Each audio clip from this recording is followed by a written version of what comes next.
오늘 하나님 말씀의 제목은 말한 대로 되는 인생입니다. 오늘 본문 말씀은 잠언 18장 20절에서 21절까지의 말씀입니다. 사람은 자신의 마음속에 가득한 것을 입 밖으로 표현하는 존재들이죠. 우리 인생에서 맞이하는 수많은 일들은 어쩌면 우리가 마음에 품었고 생각했었던 바를 표출함을 통해서 우리가 거둬들이는 열매라고 할 수가 있습니다. 그래서 우리가 맞닥뜨리는 수많은 일들은 어쩌면 우리가 알고 있든지 모르고 하든지 간에 우리가 했었던 말과 깊은 연관성을 가지고 있는 것이죠. 더 나아가서 성경께서는 말의 열매는 마음이라는 뿌리에서 비롯된다는 사실을 우리에게 알려주고 계십니다. 열심을 다하여 내 마음을 지키라, 이는 삶의 모든 문제들이 거기서 비롯된다고 잠언 4장에서 말씀을 하신 바 있으시죠. 하나님께서는 사람이 각자 한 모든 말들에 대해서 그 사람의 모든 소득과 생계에도 영향을 미친다라고 알려주고 계십니다. 또한 적절한 말은 그 사람에게 유익을 가져다 주지만 말하기를 좋아해서 너무 쉽게 말을 내뱉은 모든 사람들은 자신의 혀가 내놓은 그 열매를 먹게 될 수 있다라고도 성경은 경고하고 계십니다.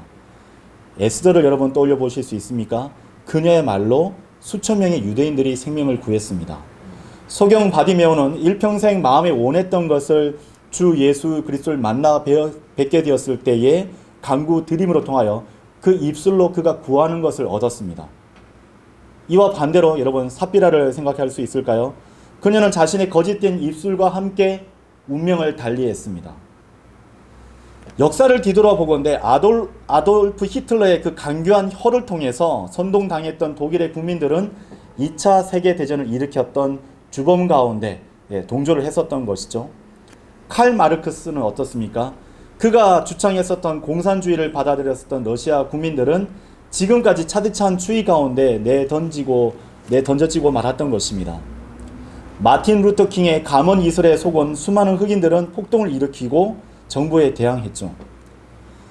또한 이제 선거철이 되면 이 정치인들의 더러운 이 새치혀는 그들이 어떤 여러 가지 말들을 했을 때 우리가 분별하지 못하고 우리가 가지고 있는 소중한 표를 행사하게 되면 나 한 사람뿐만 아니라 나의 가족과 이웃, 심지어 나라의 운명까지도 비통함 가운데 던져질 수 있는 것입니다. 전쟁은 어떻습니까? 전쟁 중에 그들 모두를 진두지휘하는 장교가 잘못 판단해서 그들에게 저기로 가라고 선언했었을 때 병사들의 생사 여탈권이 장교의 입에 달려있다고 할 수가 있죠. 오늘날 재판장은 어떻습니까? 이 재판장은 참으로 옳고 그른 것을 판가름하는 것이 아니게 돼버렸죠. 이 재판장에 있는 판사는 죄인의 형벌이 자신의 혀에 달려있다는 사실을 알고 정확하게 판단해야 되는 사람 중에 한 명입니다. 근데 우리가 그러지 못했기 때문에 많은 실망을 하게 되는 것이죠. 하나님 말씀은 어떻습니까? 하나님께서 사람을 향해 살 것이라고 말씀하시면 그렇게 됩니다. 그러나 하나님께서 반드시 죽으리라고 말씀하시게 되면 그 선언을 들은 사람이 그 말씀을 어기게 될 경우 단 1초도 살지 못하게 되는 것을 우리는 맞닥뜨리게 되죠. 우리가 읽었던 하나님 말씀은 우리가 마음에 가득 담아놓은 것과 마음에서 결정했던 것을 우리의 입술로 표출하게 되었을 때에 반드시 열매를 거두게 될 것이라고 성경은 우리에게 알려주고 계십니다. 이 열매가 여러분 성경은 생명이나 죽음으로 이끌 수 있다고 말씀하고 계십니다. 종국에는 이 둘 중 하나로 영원히 연결되게 될 것입니다. 사랑하는 주 안에 있는 성도 여러분, 우리의 삶의 모든 문제는 마음에서 비롯됩니다. 우리가 했던 말을 통해서 남편과 아내, 부모와 자녀, 형제와 자매, 우리의 이웃과 친구와의 관계까지 영향을 미쳐왔다는 것은 이 자리에 앉아 계신 여러분 모두가 인정하는 말이죠. 모든 것을 아시는 하나님께서는 이 말씀 앞에 우리가 일생 동안 어떠한 말을 가장 많이 했는지를 물으십니다. 어떤 말을 가장 많이 하셨습니까? 여러분 입술을 통해서 어떠한 것을 많이 드러내셨습니까? 미치겠다, 죽을 것 같다, 그 사람 때문에 못 살겠다, 그런 푸념어리고 저주에 가까운 말을 하셨습니까? 아니면 내가 주님으로 인하여서 산다, 주님 감사합니다, 주님께 찬양을 드립니다, 예수님께서 우리의 모든 죄를 용서해 주셨습니다, 그러한 말들로 여러분의 입술을 가득 채우셨습니까? 우리가 주님을 인격적으로 만난 뒤로 어떠한 입술의 열매를 맺어가고 있는지 오늘 이 시간 각자 뒤돌아볼 것을 여러분에게 종용드립니다. 오늘 이 설교가 우리의 마음과 입술의 열매를 점검하게 하고 더 나아가 다시 오셔서 우리가 주님 앞에 서게 됐을 그때에 우리가 꺼내놓는 그 입술의 열매들을 맞이하게 될 그 순간을 결정짓는 귀한 한 시간이 되기를 바랍니다. 말한 대로 되는 인생, 그 첫째로 구원의 문제에 있어서도 사람의 마음과 입은 서로 연관되어 있다는 것을 성경은 우리에게 알려주고 계십니다. 우리가 어떻습니까? 복음을 마음으로 믿고 입술로 시인하게 될 때에 구원을 받게 되기 때문이죠. 여러분, 로마서 10장 9절에서 10절 말씀을 보시겠습니다. 로마서 10장 9절에서 10절입니다.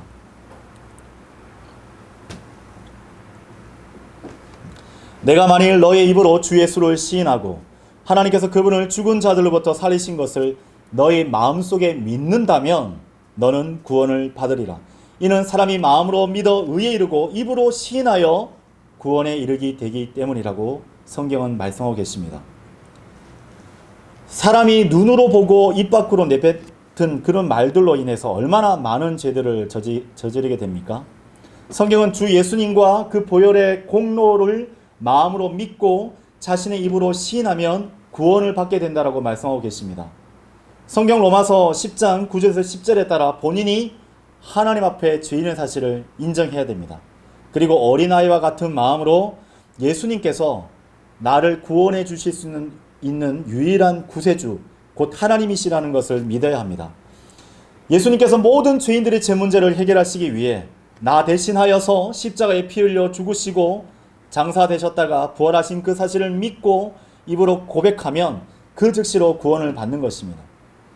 오늘날 구원받은 성도가 진리를 찾고자 방황하는 성도에게 있어서 진짜 교회와 가짜 교회를 분간할 수 있는 분기점이 되는 그런 것은 어떤 것이 있습니까? 바로 성경과 복음이죠. 성경과 복음이 있으면 우리는 그것을 식별할 수 있습니다. 그 이유는 강단에서는 설교자들이 교파를 떠나 인기를 얻기 위해서 여러 교파의 설교들을 마치 자신에게서 우러나온 것이냐 말하기 시작하고 흉내내면서부터 시작되었기 때문입니다. 그래서 어떤 성경을 들고 있는가, 또 어떤 성경을 최종 권위로 믿고 있는가, 그리고 또 그 성경을 통해서 올바른 성경적 진리를 가르치고 있는가를 여러분 살펴보신다면 참된 교회와 거짓된 교회를 식별할 수 있게 됩니다. 여러분 떠올려 보십시오. 한 30년 전까지만 해도 전국의 교회에서는 사형이나 다락방 전도의 열풍이 빚은 이상한 복음들이 유행했습니다. 저도 다락방 그 전도를 1단계에서 5단계, 그러니까 지도자 단계까지 한번 이수를 했었던 적이 있어요. 그리고 90년대를 살아갔을 때에 교회 출석하면 건강하고 사업이 잘 되며 복을 받게 된다는 순복음 교회의 삼중 축복이 어느샌가 교회에 유입되기 시작했었죠. 그때 언론이나 소문에 의해서 한 교회만 뿌리 내리고 신앙생활 하는 게 아니라 자신의 입맛에 맞는 교회, 자신에 맞는 교회를 찾아 이동하는 성도들이 생기기 시작했었던 때입니다. 그러자 그때부터 어떤 교단이나 목사들이 자신들의 교회를 떠나게 되면 구원을 잃어버리게 될 뿐만 아니라 건강과 생계를 잃어버릴 수 있다고 겁주기 시작했었죠. 여러분 그러한 순간을 맞이했었던 기억이 있으실 것입니다. 몇 안 되는 진리를 실행하는 침례 교회에서 전해지는 구원의 복음이 선교단체나 대학 동아리를 통해서 각 지역교회에 흘러들어간 것은 정말로 다행이라고 할 수 있습니다. 저도 92년도 때에 이 CCC라고 하죠. 이 크로스로드라고 하는 선교단체를 통해서 복음을 듣고 구원을 받을 수 있었어요. 정확하게 이제 복음을 전했었던 것을 기억합니다. 그리고 무려 30년 전에 킹 제임스 성경이 국내에 알려지게 되면서 각 지역마다 성경적 복음을 전하는 교회가 등장하기 시작했습니다. 복음을 들을 수 없는 지역에 제대로 된 복음 전도지가 등장하게 되었고 그와 더불어서 함께 훈련된 거리 설교자와 복음 전도자가 등장하게 되었던 것입니다. 이것은 배교한 제도권 교회에 있어서 무척 생소한 광경이었어요. 또한 크나큰 도전이었습니다.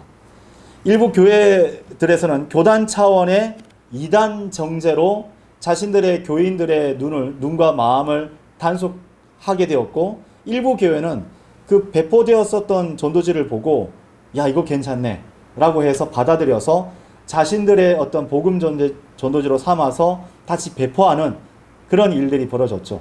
어떻게 해서든지 주 예수 그리스도의 복음이 증거되었던 것입니다. 30년이 지난 오늘날까지 살펴보게 되면 제법 올바른 내용의 정립된 복음을 전하는 교회가 많은 것을 보게 됩니다.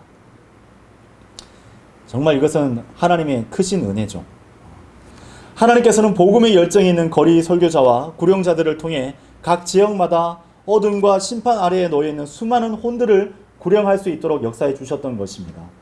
그러나 구약 사사기의 역사가 증명하고 러크만 형제님의 반카톨릭 교회사에서도 드러나듯이 마지막 라오디케아 교회 시대의 배교의 파도는 자칭 성경대로 믿는 사람들이라고 자부했었던 교회들을 덮치고 말았던 것입니다.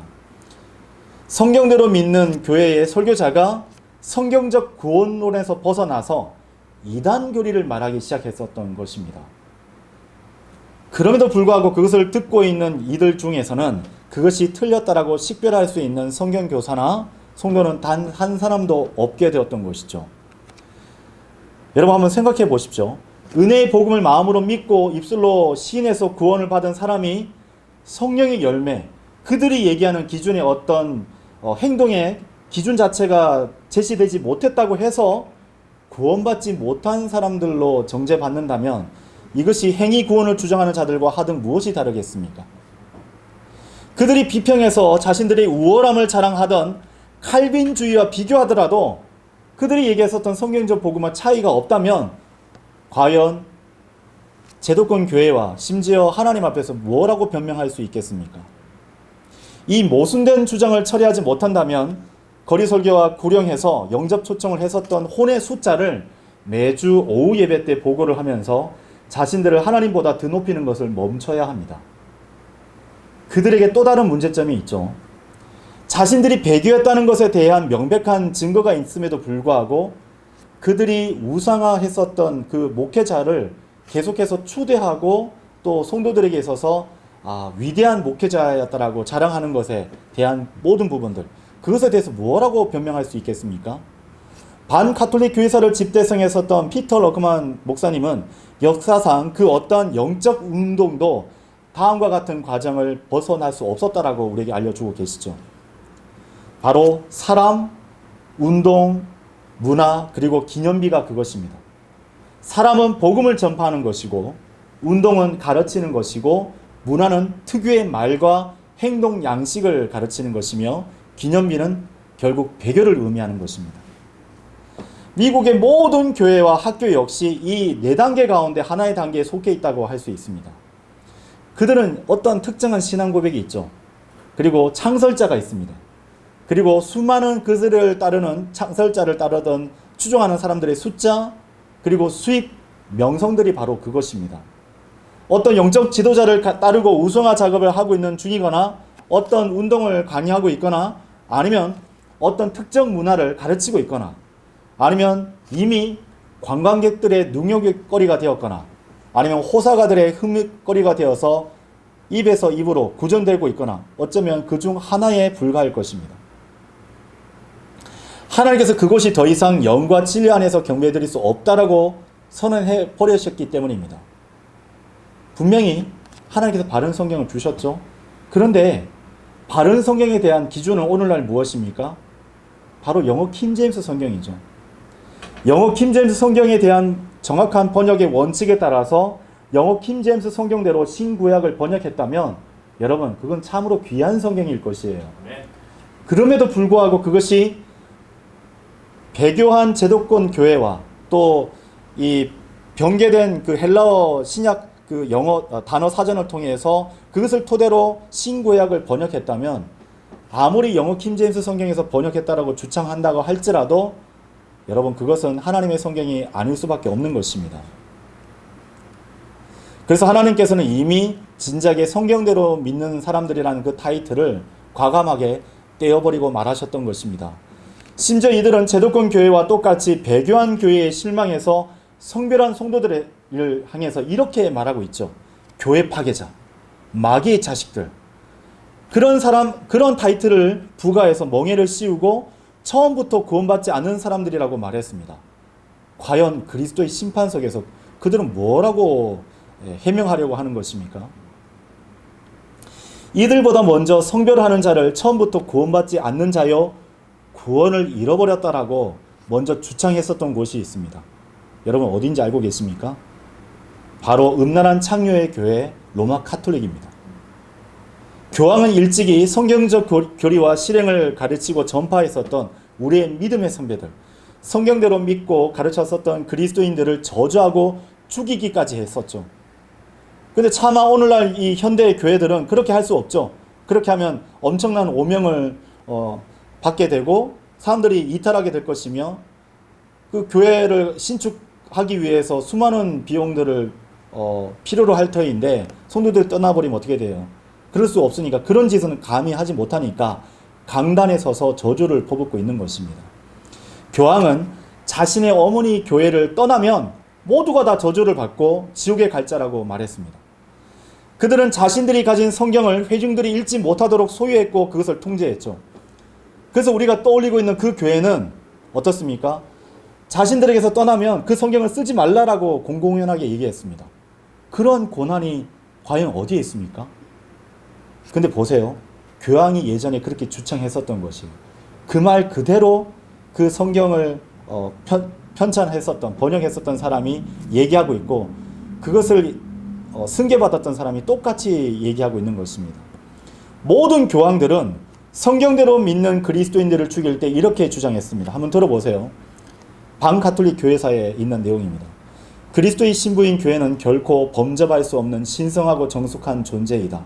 누구든지 이 교회에서 떨어져 나가면 교회에 대한 약속을 스스로 파기하는 것이다. 그리스도의 교회에 등을 돌린 자는 그리스도의 보상을 상실하게 될 것이다. 이 교회를 떠난 자는 구계자요 세속인이며 교회의 적이다. 어머니 교회를 떠난다면 하나님을 아버지라 부를 수 없다. 누구든지 그리스도의 평강과 조화를 깨뜨린 자는 그리스도를 대적하는 것이다. 이 교회가 아닌 다른 곳에 모이는 자는 누구나 그리스도의 교회를 파괴하는 자이다. 어미 둥지에서 떨어져 나가면 숨쉬고 살아갈 수 없고 구원의 모든 소망을 상실하게 된다.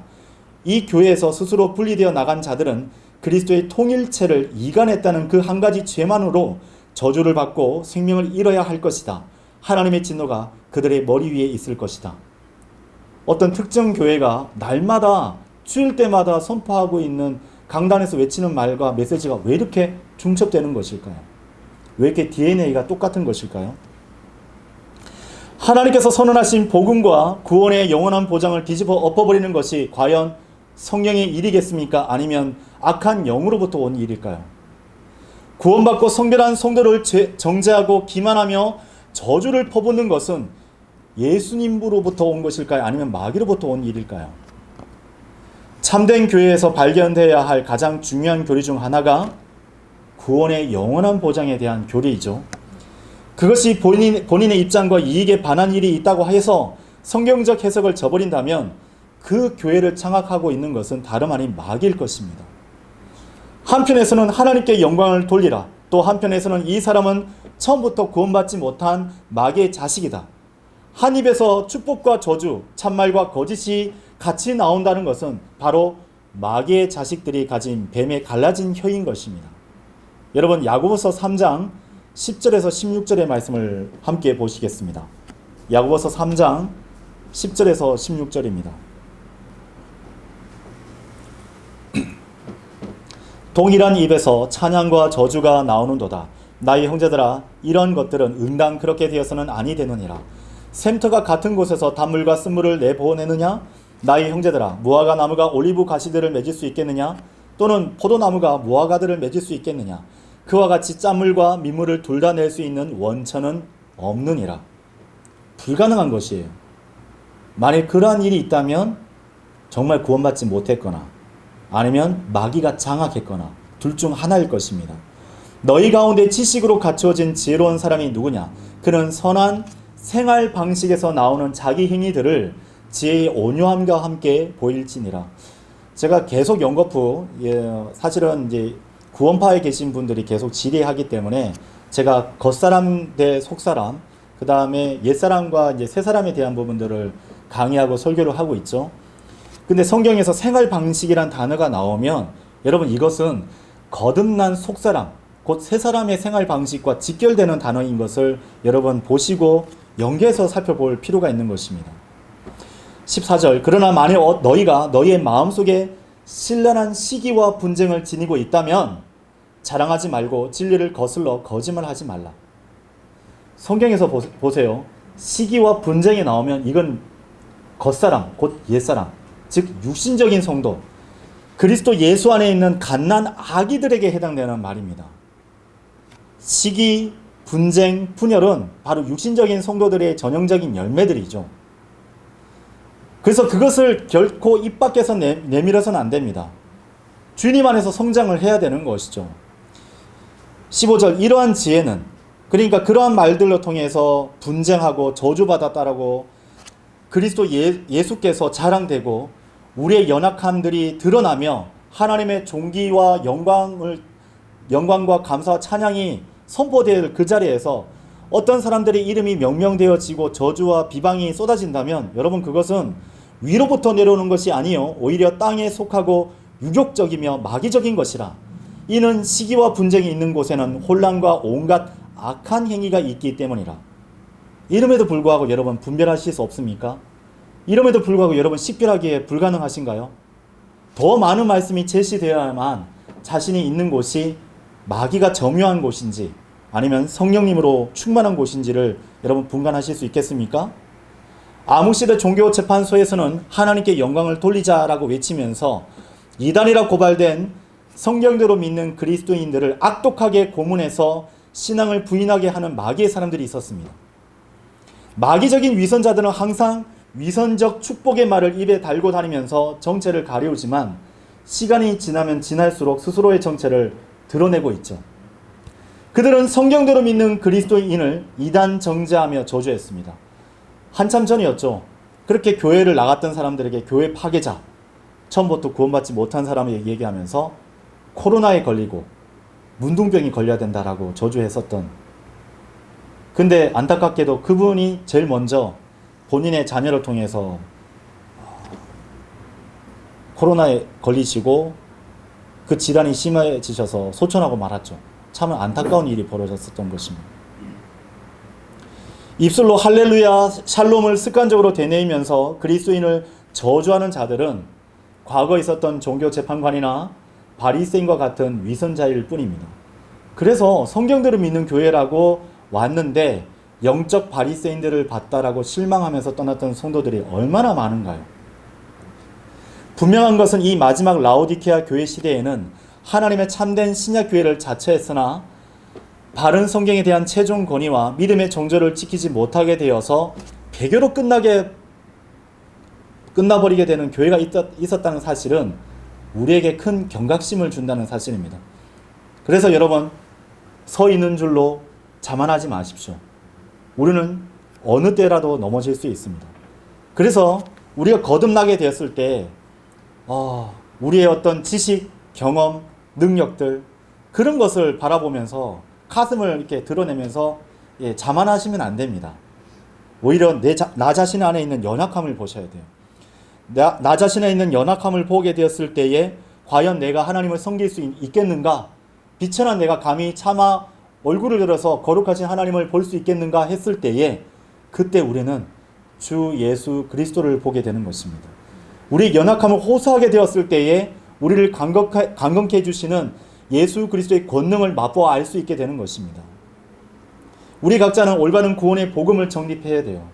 그리고 구원의 영원한 보장에 대해서 비방하는 자들과 또 우리를 찾아오는 그 이단들에게 잘 설명해 줄 수 있는 성도들이 되어야 할 것입니다. 말한 대로 되는 인생. 둘째로 성도는 자신 마음 안에 하나님 말씀으로 가득 차 있을 때에 성령님께서 기뻐하시는 선한 입술의 열매를 드러낼 수 있게 되는 것입니다. 여러분 히브리서 13장 15절의 말씀을 함께 보시겠습니다.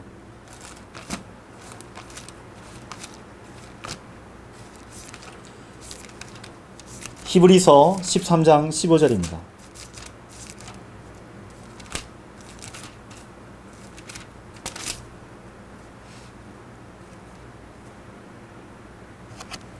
그러므로 우리가 그분을 통하여 하나님께 찬송의 희생 제물을 지속적으로 드리자. 그것은 곧 그분의 이름에 감사들을 드리는 우리의 입술의 열매니라. 저는 사람을 막 저주하는 사람이 찬송 부르는 걸 본 적은 없어요. 주 예수 그리스도의 복음을 증거하고 하나님의 영광을 드러냈던 사람이 찬송을 중단하는 광경을 본 적은 없어요. 만약 여러분의 입술에서 오늘 지금 대면하고 있는 찬송의 희생 제물이 지속적으로 우리의 입술에 열매 맺지 못하고 있다면 여러분은 무엇인가 다른 열매를 맺고 있다는 증거일 것입니다. 제가 여기서 드릴 수 있는 질문은 무엇이냐? 여러분은 성령님의 전인 것을 알고 계십니까? 영광의 소망이신 그리스도를 소유하게 된 것을 믿으십니까?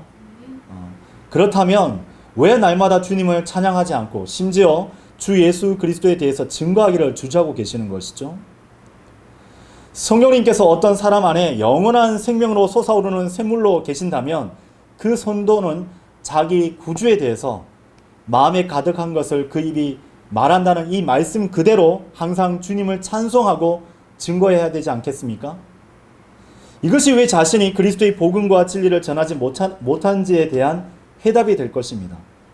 내가 아직 예수님으로 충만하지 못하기 때문에 내가 그것을 입 밖으로 드러내지 못하는 것이죠. 복음을 믿고 주님을 영접한 성도 안에 성령님께서 들어오시면 그가 예전에 어떤 사람이었는지 상관없이 누구나 성령님의 열매를 맺을 수 있는 체질로 변모시켜 주시는 것입니다. 매번 담배를 이게 쭉 빨아들여서 연기를 내뿜었던 그 사람이 이제는 큰 소리로 주 예수 그리스도의 복음을 외치는 것이죠. 날마다 병나발을 입에 물고 술을 마셨던 그 사람이 이제는 주님을 찬양하는 것을 기뻐하는 사람으로 변모되는 것입니다. 성령의 열매는 기본적으로 모든 선과 의와 진리 안에 있을 때 맺어지는 것입니다.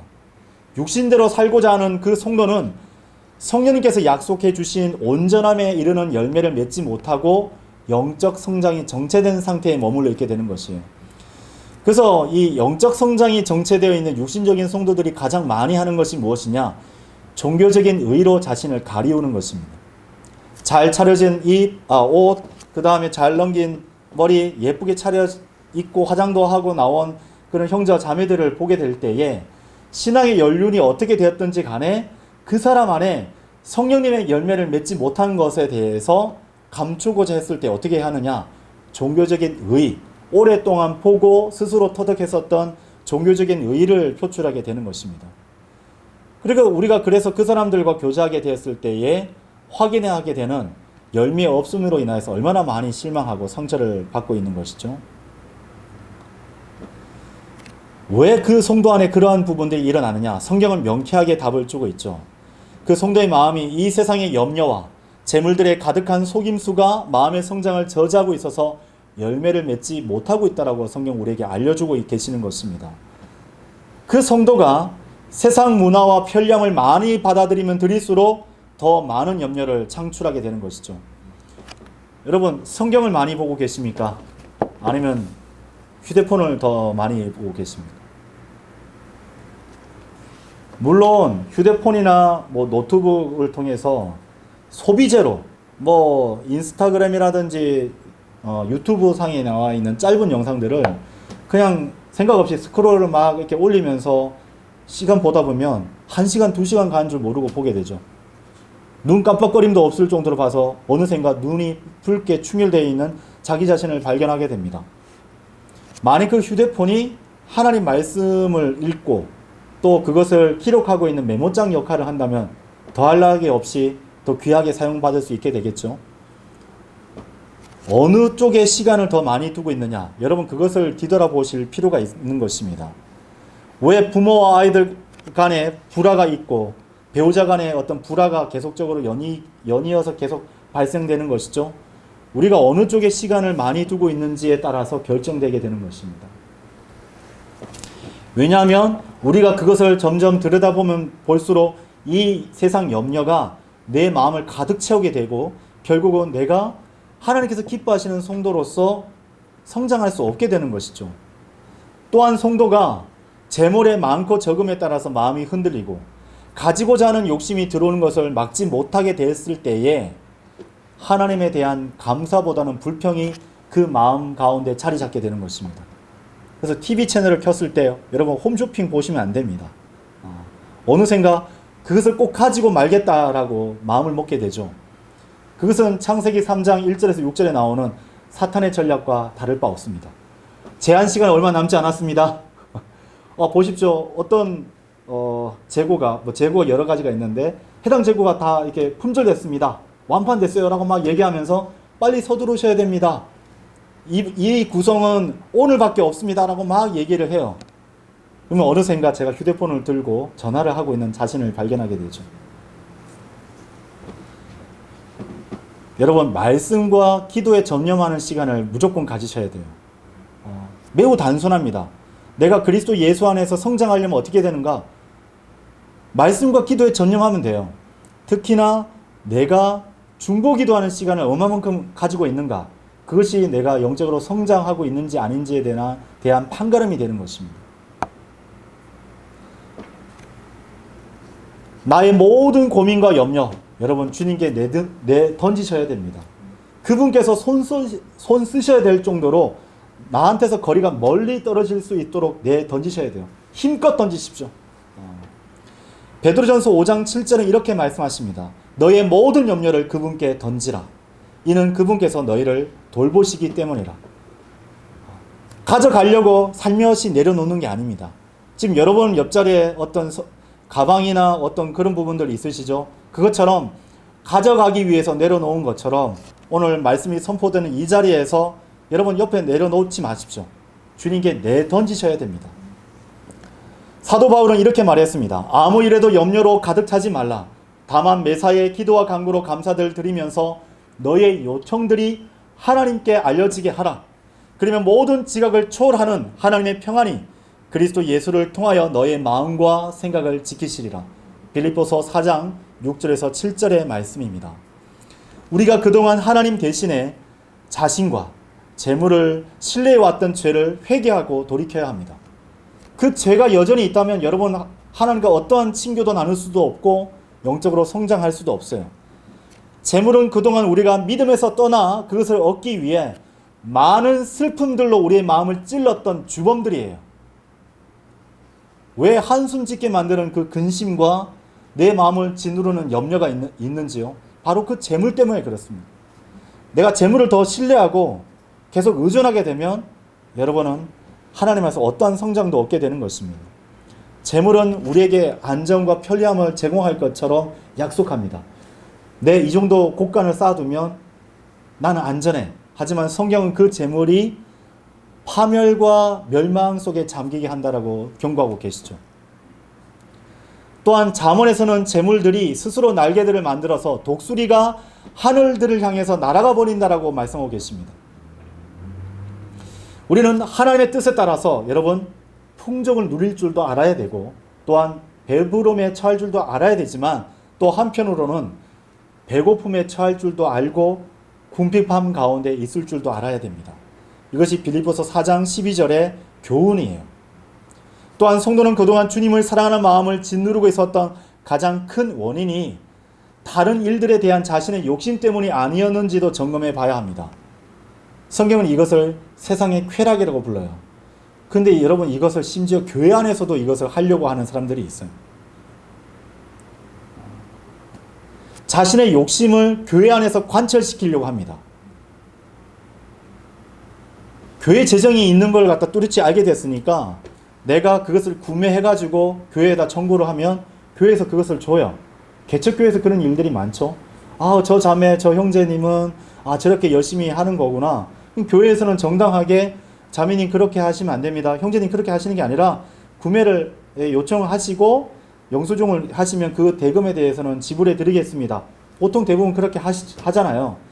근데 그 자매가 교회에서 이루고자 하는 그 모든 부분들을 성사시키기 위해서 갖가지 방식으로 소비를 했었던 것을 교회에다 청구를 해요.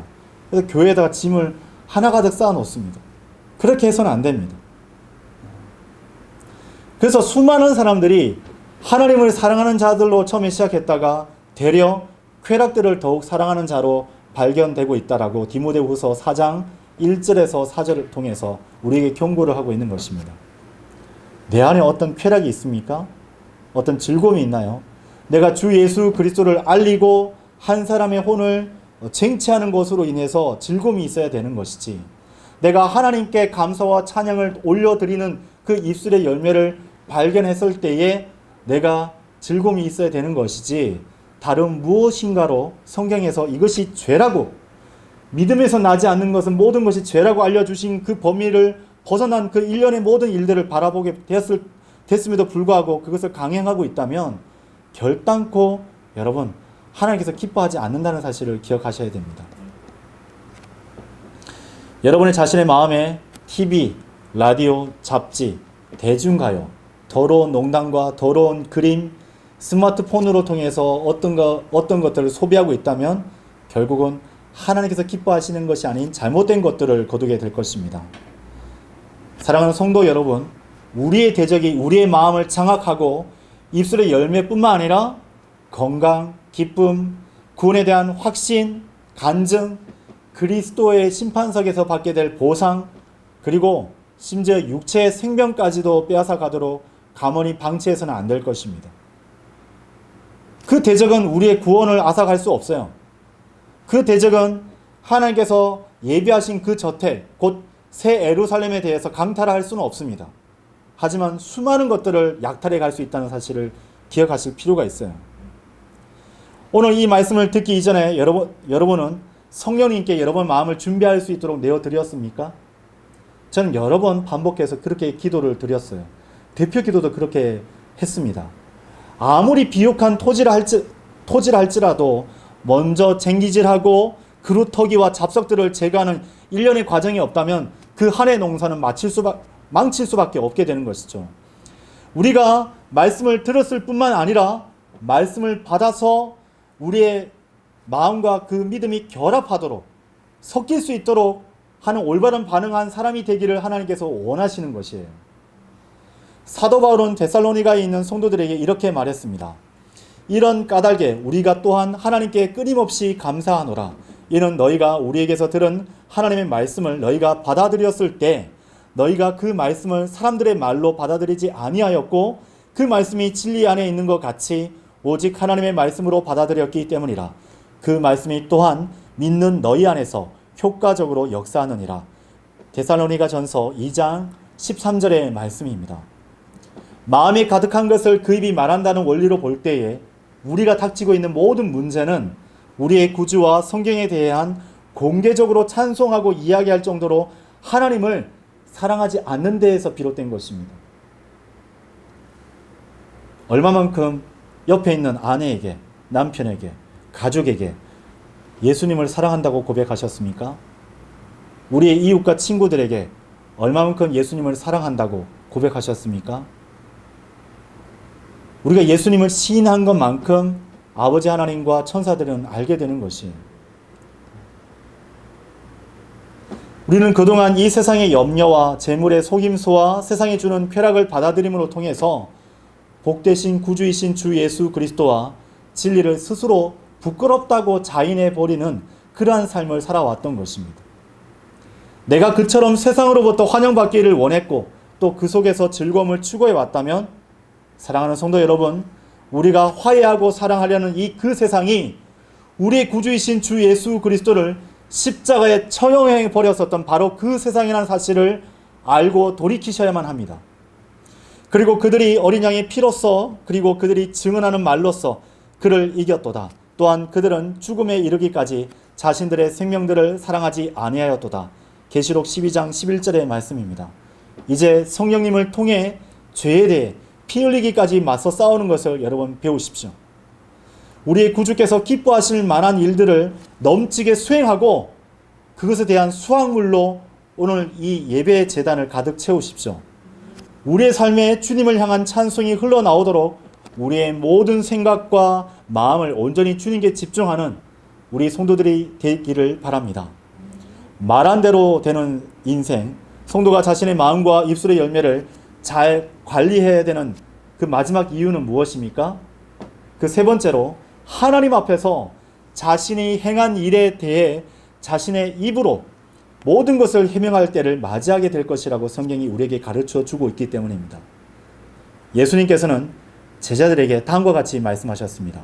여러분, 마태복음 12장 36절의 말씀을 보십시오.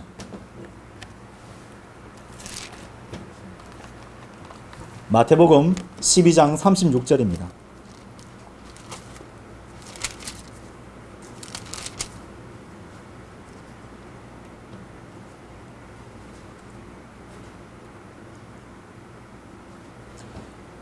(34절에서) (36절을) 보게 되면은 37절까지 보게 되면 오 독사들의 세대야 너희가 악하니 어떻게 선한 것들을 말할 수 있겠느냐.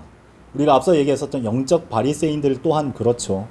이는 마음에서 넘쳐나는 것을 입이 말하기 때문이라. 선한 사람은 마음의 선한 보물창고에서 선한 것들을 내느니라. 그리고 악한 사람은 악한 보물창고에서 악한 것들을 내느니라. 그러나 내가 너에게 말하노니 사람들이 말할 모든 빈말마다 심판의 날에는 그들이 그것에 관하여 회개 보고를 해야 하리라. 구원받은 성도들은 그리스도의 심판석에서, 그리고 세상에 있는 모든 사람들은 거대한 백보자 심판대 앞에서 그 모든 것들을 해명하게 될 것입니다. 이는 너의 말들로 내가 정당함을 입증받을 것이요 너의 말들로 내가 정죄를 받을 것이기 때문이라. 성도에게 있어서 그 일은 그리스도의 심판석에서 일어나고, 수많은 사람들은 거대한 백보자 심판대 앞에서 심판하시는 하나님 앞에서 해명하게 될 것입니다. 이는 우리 모두가 반드시 그리스도의 심판석 앞에서 나타나야만 하기 때문이라. 이는 선이든 악이든 각자 자신이 행한 것에 따라 자기 몸 안에서 이루어질 것들을 받게 하려 함이라. 고린도후서 5장 10절의 말씀입니다. 여러분, 요한계시록 20장 11절을 보실까요? 요한계시록 20장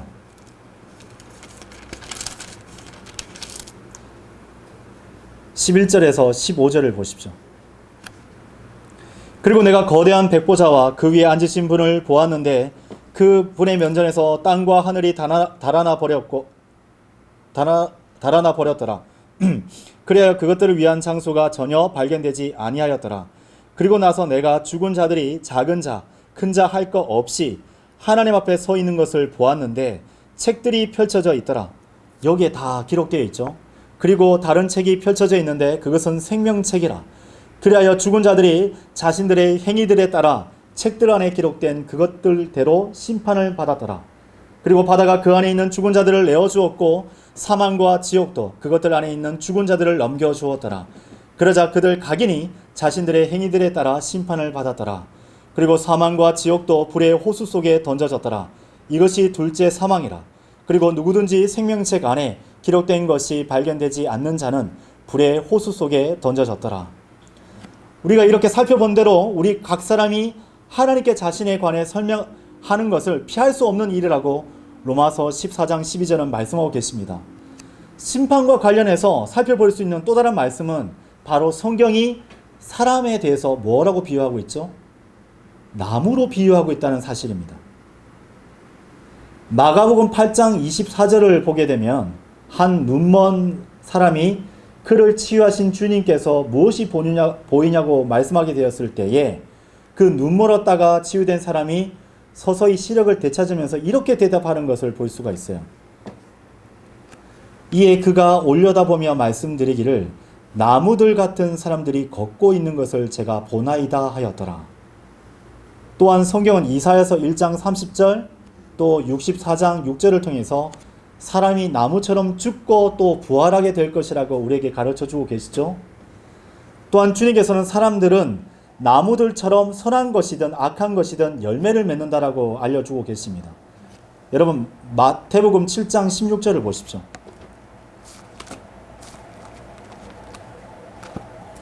마태복음 7장 16절에서 20절을 보십시오. 가능하면 꼭 말씀을 찾아서 표시하시고 또 노트에 필기를 해 놓으셨다가 주중에 복습을 하시기를 바랍니다. 마태복음 7장 16절에서 20절을 보십시오.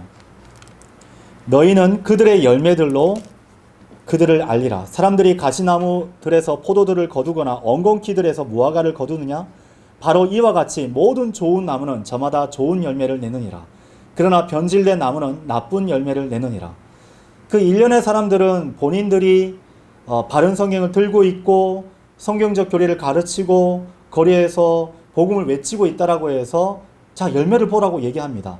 근데 속속 들여다보면 그게 아니면 우리는 알 수 있죠. 좋은 나무가 나쁜 열매를 낼 수 없으며 변질된 나무도 좋은 열매를 낼 수 없느니라. 좋은 열매를 내지 아니하는 나무마다 찍혀 쓰러지고 불 속에 던져지느니라. 이러한 이유로 그들의 열매들로 너희는 그들을 알리라. 변질된 나무가 있다라고 성경은 얘기해주고 있죠. 처음에는 우리가 분명히 그때 농사를 통해서 수확했었던 열매를 먹었을 때 정말 달고 시고 아주 신선하고 맛있었어요. 근데 다음에 농사를 우리가 경작해서 맛보았는데 아닌 걸 발견했어요. 그럼 무엇인가 영향을 끼쳤던 것이죠. 원인이 무엇인지 살펴볼 필요가 있는 것입니다. 교회 시대에 구원받은 성도가 얻은 구원이 영원한 것에 비해서 다른 시대에는 나무가 좋은 열매를 맺지 못하면 잘려서 태워지는데 사람도 그러한 심판을 받을 수 있다라고 성경 알려주고 계십니다. 다만 주 예수 그리스도께서 성도가 하나님을 두려워하고 자신을 정결케 하게 되면 더 많은 열매를 맺을 수 있기 때문에 나무에 불필요한 것을 가지치게 하신다고 요한복음 15장 2절에서 말씀하셨죠. 내 안에 열매를 맺지 아니하는 모든 가지마다 그분께서 제거하시느니라. 그리고 열매를 맺는 모든 가지마다 그분께서 그것을 깨끗하게 하시니 그것으로 하여금 더 많은 열매를 내려 하심이라. 성도는 이 지상에서 자신에게 할당된 시간, 여러분 이것은 제한적이고 유한합니다. 믿는 사람이든 믿지 않은 자들이든지 악한 사람이든지 하나님 앞에 선한 사람이든지 간에 할당되어 있는 시간은 한정적이에요. 그리고 주어진 물질과 자신의 몸으로 행한 모든 일들에 대해서 자신의 입으로 해명하는 때를 맞이하게 될 것입니다. 그 초시계는, 그 알람은 모든 사람에게 적용되는 거예요.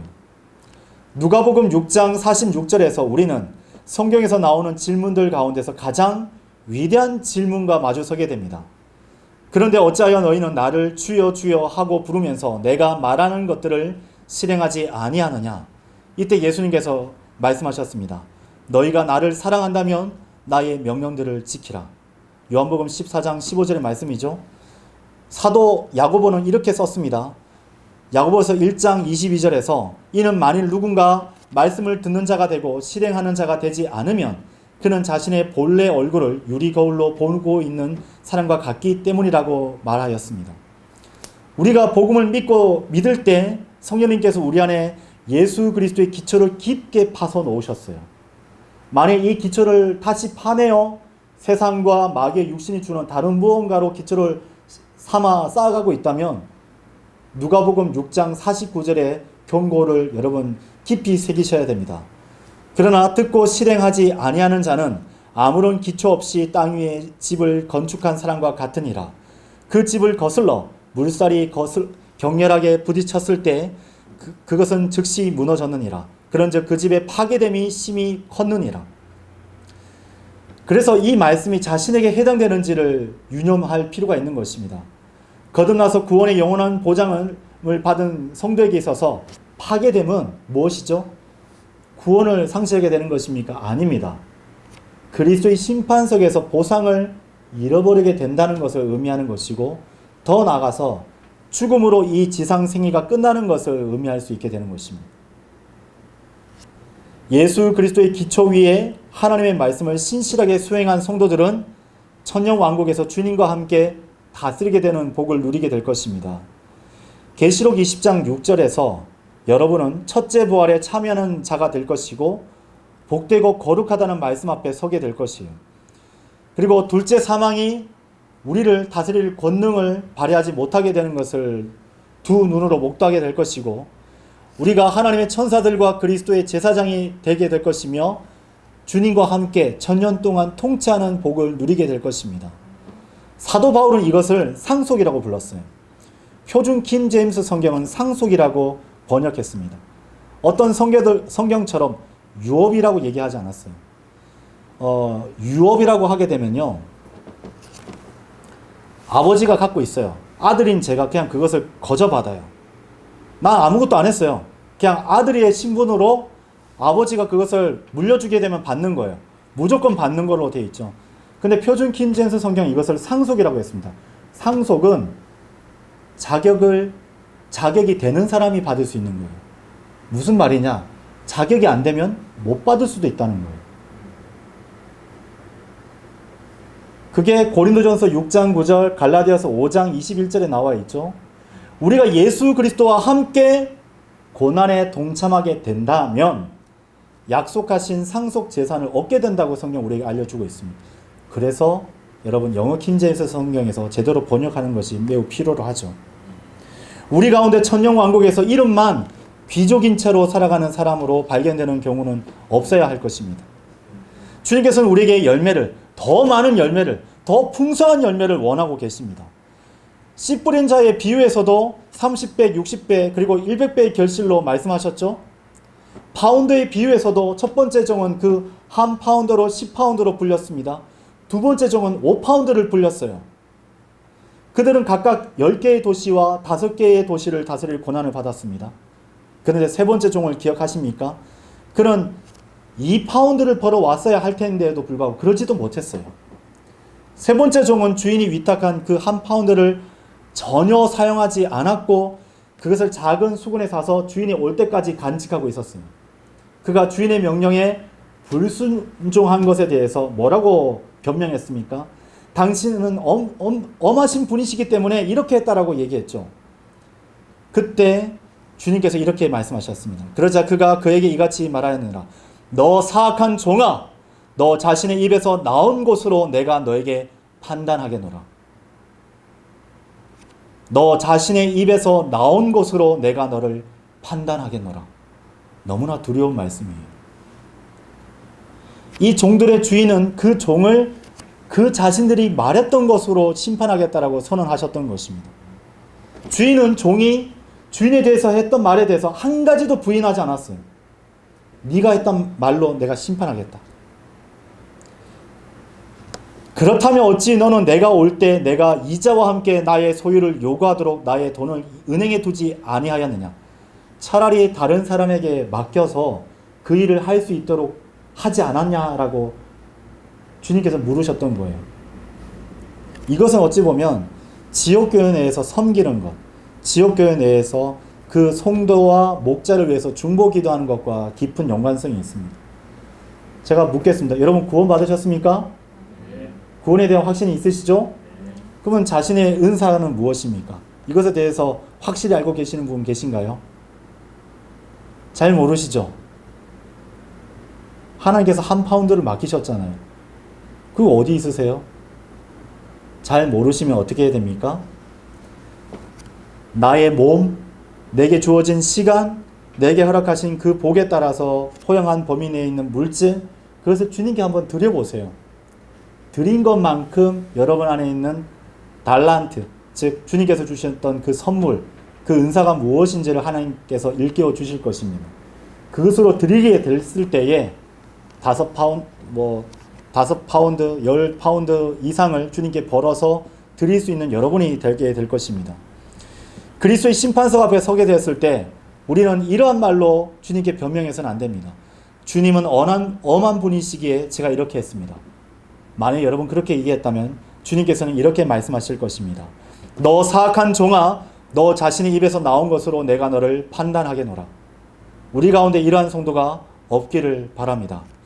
이 설교를 결론 짓겠습니다. 우리는 전쟁에서 동료 군인들의 사기를 진작시켜주고 그들에게 힘을 준 군인들에게 포상과 훈장을 준다는 것을 알고 있죠. 반대로 유언 비유를 퍼뜨리고 상사를 모독하고 작전의 기밀을 누설하고 군사들의 사기를 저해시킨 군인들을 어떻게 처리하시는지도 잘 아실 것입니다. 그런데 지역교회에서 이런 악행을 저지르는 성도들이 있어요. 오늘 이 시간 주 예수 그리스도께서 우리에게 이렇게 말씀하십니다. 그러나 내가 너에게 말하노니 사람들이 말할 모든 빈말마다 심판의 날에는 그들이 그것에 관하여 회개 보고를 해야 하리라. 이는 너희의 말들로 내가 정당함을 입증받을 것이요 너의 말들로 네가 정죄를 받을 것이기 때문이다. 마태복음 12장 36절에서 37절의 말씀입니다. 주님께서는 우리의 모든 언어와 행실이 심판의 대상이 될 수 있음을 익히 보여주셨어요. 주님 안에서 사랑하는 성도 여러분, 그동안 우리의 입으로 무엇을 해왔습니까? 우리는 항상 은혜로 소금을 뿌리듯이 적절하게 말해왔습니까? 손과 무릎이 약한 그 형제들을 위로하고 일으켜 주셨습니까? 아니면 그들을 멸시하고 낙담시키는 말들을 쏟아냈습니까? 성경은 우리 자신의 혀가 그 심판의 날에 우리를 심판하는 대상이 될 것이요 상속을 결정하는 중요한 기준이 될 것이라고 말씀하고 계십니다. 어리석은 말, 추한 말, 더러운 말, 지나친 농담은 거듭난 성도들 앞에서는 삼가해야 될 것입니다. 그러나 자신의 마음에 가득한 그것을 입으로 말하는 것이 육신에서 비롯된 것인지도 알면서도 그치지 않고 하나님의 심판을 조롱하는 성도들은 우리가 그리스도의 심판석이라 부르는 그곳에서 심판주이신 예수 그리스도 앞에 어떠한 변명도 하지 못하게 될 것입니다. 그리고 그리스도의 심판석에서 우리가 무엇을 쌓았는지 주님 앞에서 그것을 직접 드러내어 놓게 될 것이고 우리는 그것을 목격하게 될 것입니다. 사람의 배는 자기 입의 열매로 만족되리라. 그리고 그의 입술의 소산으로 그가 채워지리라. 죽음과 생명이 혀의 권능 안에 있느니라. 그런즉 혀를 사랑하는 자들은 그것의 열매를 먹으리라. 하나님께서 허락하신 시간과 인생에서 좋은 열매로 맺어 나가다가 주님 앞에 서게 되었을 때 잘하였도다 너 착하고 신실한 종아라는 주님의 음성을 듣는 여러분이 되시기를 바라며 이 설교를 마치겠습니다. 감사합니다. 여러분 다 함께 일어나셔서